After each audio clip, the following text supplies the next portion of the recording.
When you are young and fun and beautiful, there's actually nothing like the promise that a night out in a city like Joburg holds. It's that anticipation that starts to grow at sunset. You know, that feeling that by the time the sun rises again tomorrow morning, anything could have happened. This is Ora. She loves a good night out in Joburg. I love the energy. It has this vibe. As long as you have the right energy and perspective, then anything can happen. Ora describes herself as a city girl. A single girl, but who's like a little bit chaotic, doesn't really care what men think of her. Somebody who's kind of subverting the notions of what it means to be a 30-year-old or a 20-year-old woman. Independence, or not like financially independence, like emotionally independence, intellectually independence, sometimes financially independence. Just a young woman who's figuring it out in the urban space and isn't willing to let anybody else make the rules for her. Another thing about city girls, they're street smart. Johannesburg is dangerous. It's crime-ridden. Not everyone who heads out into the night is there for harmless fun. So city girls keep their wits about them. People are crazy out here, and there's a lot of abusers and there's a lot of scary people out there. So you just really have to do everything you can to keep yourself safe. I mean, you're going to encounter either some kind of petty crime or a violent person, or those things they're kind of just like minefields on the ground of going out. Something's going to happen. Most nights, Ora just witnessed the crazy things that go on the streets of Johannesburg. But then there were those other nights, the unlucky nights, the ones when she was the one to step on a so-called landmine. This is the story of one of those nights. Welcome to Golden City. I'm your host, Zanele MG, and I love a good story. This podcast is a collection of the greatest stories I've ever heard about the city of gold, Johannesburg, South Africa. In each episode, you'll meet a different Joburger who will tell you their own true stories in their own words. All the ups and downs, adventures, lessons, wins and losses that make life in Joburg truly interesting. This concrete jungle may not have mountains or beaches to compete with the natural beauty of other South African cities, but the diverse and amazing people who call Johannesburg home make this golden city shine bright. What a story. How do you feel about that? Tell me more. Kitchener's Carvery Bar in Braamfontein, downtown Jozi, is the second oldest bar in the city. It's meant many things to many Joburgers for more than a century. Lord Kitchener, who the bar is named after, was a ruthless colonial warlord. And so that karma may or may not have something to do with some of the unfortunate things that happened there. Since 1889, Kitchener's has stood on the same corner, witnessing Braamfontein go through many changes. It was a whites-only area during apartheid, before the flight of white businesses and patrons left Braamfontein a rather run-down, crime-ridden area. 10 years ago, property developers began gentrifying downtown Joburg. They converted buildings into cafes, art galleries, bars, apartment buildings, and other kinds of spots that drew Joburg's hip, young creatives to the area, and to Kitchener's in particular. Ora was a part of that crowd. A great night to go would be like a Wednesday or a Thursday. You pull up, and you really don't know who to expect. You could bump into, that famous TV presenter or that famous person from 340ml, or you can also bump into that weird guy who's always like scavenging for weed, and all of them will be equally entertaining. The great thing about Kitchener's is that any kind of person can be there. So the night in question had started like so many other nights out before. I go out with my friend Vanessa one night. We go to a house party. We meet some guys. We go to Kitchener's with them. Now, we're kind of on a weird double date where she's with the guy she wants and I'm just there with his friend and I'm not feeling the friend. So when we get to Kitchener's, I just start moving and I start talking to this other guy and he's really cute. He's dressed so well.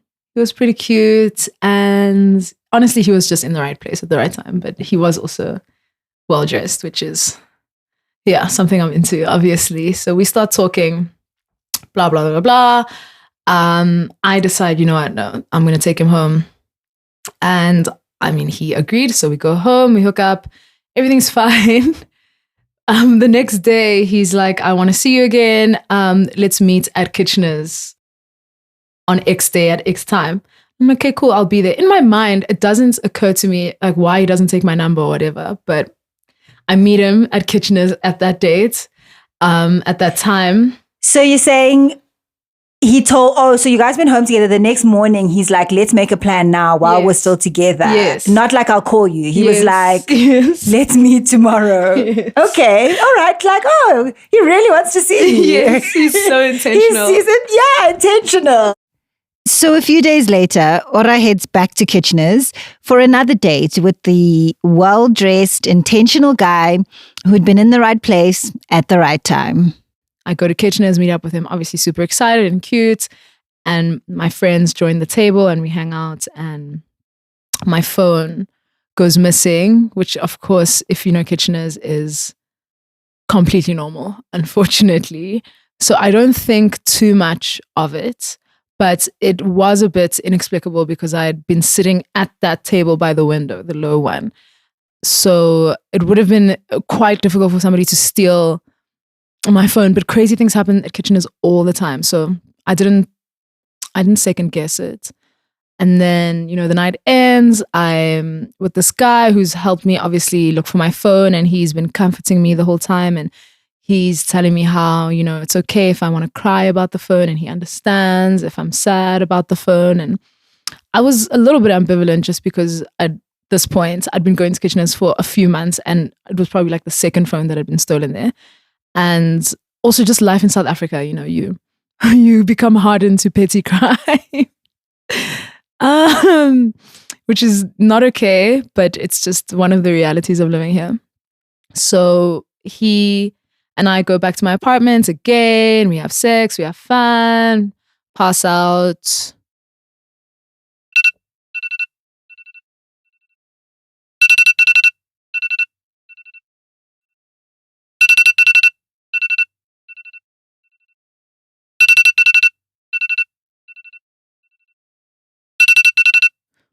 Then I wake up the next day. I'm woken up by my alarm and I just shoot up. And at first I'm searching my clothes and I'm searching my things again, even though I've searched them a million times. But I can hear that the phone is actually ringing in his stuff. So I go to his things and my phone is in this secret pocket. He was lying in my bed, open mouth, just staring at me. And I was also so shocked. I had to leave the scene. I didn't know what to do because at this point, you're having, you know, your realities start to kind of crash and you're like, is this person dangerous? What's going on? I grab the phone. I run to my friend's room. I'm like, oh my word, this guy stole my phone. And they just look at me and go back to sleep. I'll never forget it. It was so funny. Busha just looks at me and just... It's too much. When you're just waking up, it's actually too much to take in. So I go back to my room because I have other valuables in the room as well. So I ran back to my room. I'm just like, dude, you have to leave. So I kick this guy out. Like a whole secret pocket.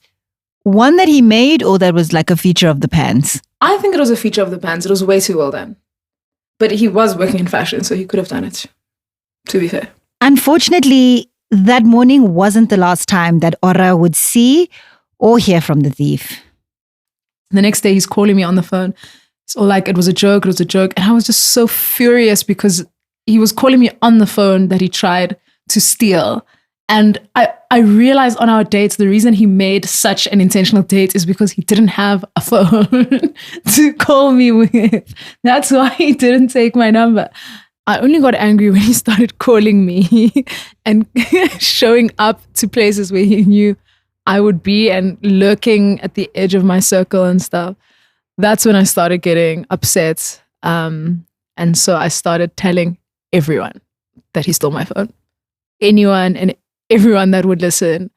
anytime he'd be around, he would always place himself next to me. So I'd be at Kitchener's and he'd be there as well. And he'd maybe be sitting like 2 people away from me, but like looking at me. So I'll tell these 2 people, I'll be like, guys, remember that guy I told you about who stole my phone? It's that guy. So I was doing that for a couple of weeks. What I found annoying is how other people in my life didn't take me seriously enough to protect me from this guy. And it's something that I found quite consistent in Joburg. And I don't know if this is patriarchy or just people being dumb. But if somebody does your friend dirty, and I mean, this is crime we're talking about, how do you continue to let that person into your event, for example? Because a lot of my friends throw parties.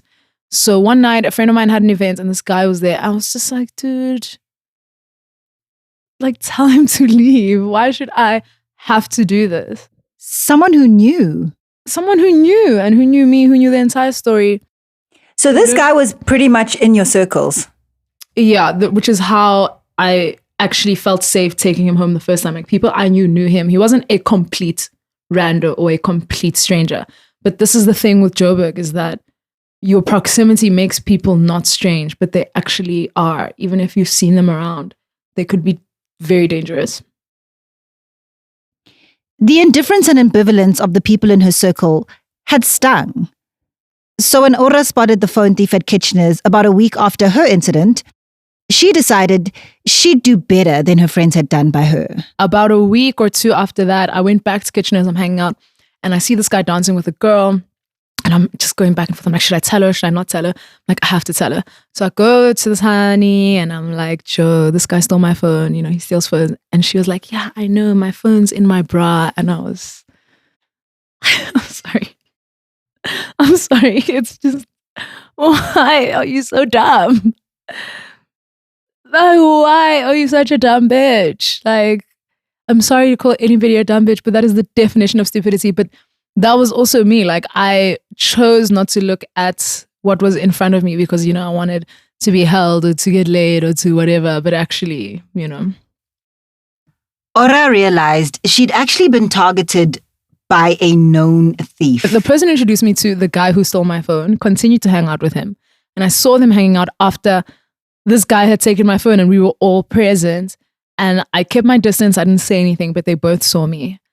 Until a few days later, the friend came to me and said, yeah, he also stole my thing. He stole my wallet. And I was like, there you go, you know? Why? Like, why did everyone behave like this? For me, I think there's a few reasons. The first one, I think because I'm a woman. So anything bad that happens to me, I must just handle. And no one's going to stand up for me. Even other women.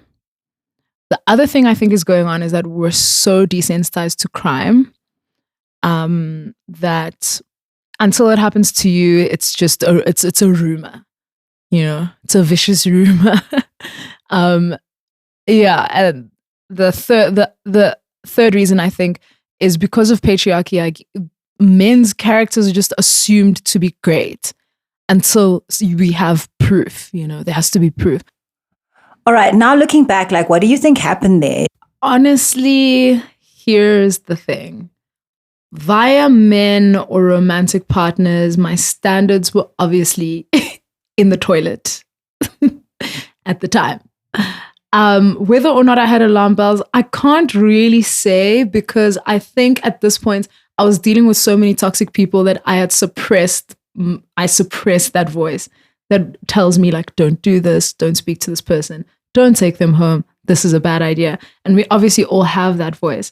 I just wasn't listening. And of course, I paid the consequences.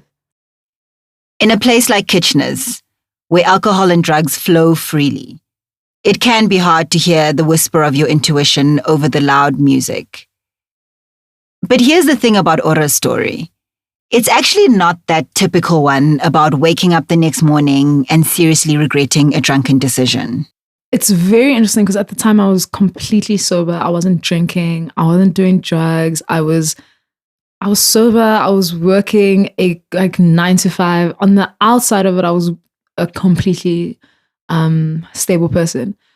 But it was a time when I was just really starting to learn about mental health. I was starting to learn about anxiety and post-traumatic stress disorder. And I was just really, really beginning to grapple with the kind of mind that I have and the kind of personality that I have. And I was starting to build standards for myself about people that I'm supposed to be around and the experiences that I'm going to have. But I'd just moved to the city. So I was extremely naive, and I was kind of, I guess, testing myself against this like incredible space and just like figuring it out. I never felt, even with the phone incident, that I was in danger or that I'd made like this terrible choice. I did feel a little bit victimized and a little bit stupid. But I never felt like it was a result of something bad that I did. It was more just a reflection of the fact that I wasn't like requiring enough from the people that I was spending my time with, actually.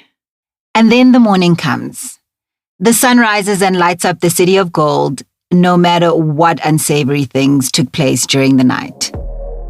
You know, when Joburgers hear stories about theft and other petty crime, I think we have this knee-jerk response where we often say, oh, well, at least you weren't hurt, or at least you still have your life. And I know it's true. You know, many don't make it through the night in the city because of the senseless acts and bad decisions of others. But it's also a way of bypassing how difficult it is to define exactly what is lost when we are violated by crime or a close shave with harm. The sun rises and your life, your relationships, and your perspective on the city are never the same again.